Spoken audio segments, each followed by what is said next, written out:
ముందుగా మనం కొన్ని విషయాలు తెలుసుకోవాలి.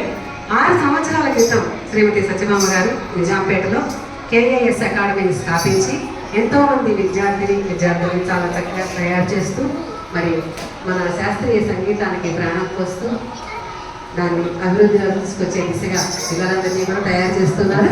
వారికి ముందుగా మనం ఒక్కసారి కర్తాలతో మన ఆహ్వానాన్ని పలుకుదాము.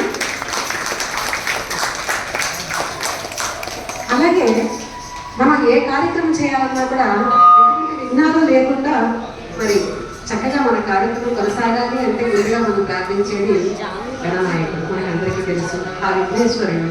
విఘ్నాలు లేకుండా ఆ కార్యక్రమం చక్కగా సాగేటట్టుగా అనుగ్రహించే స్వామి అని ఆ స్వామిని ప్రార్థించిన తర్వాతే మన కార్యక్రమాన్ని ప్రారంభించుకుంటాం.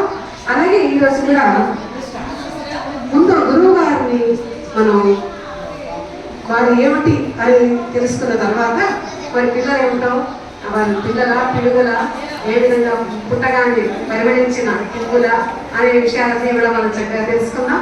అవి తెలుసుకోవాలంటే ముందుగా మనం గురువు గారిని మరి వారి శిష్యురాలైన కుమారి మహాలక్ష్మి వారిద్దరి వీణానాదాన్ని విన్నాము. ఒక 3 వాళ్ళ దగ్గర విన్న తర్వాత మరి పిల్లల కార్యక్రమంలో మనం వెళ్ళిపోదాము. ముందుగా గణపతి పిల్లారి గీతం అంటే మొదటి రాగం రూపక తాళం శ్రీ గణనాథ.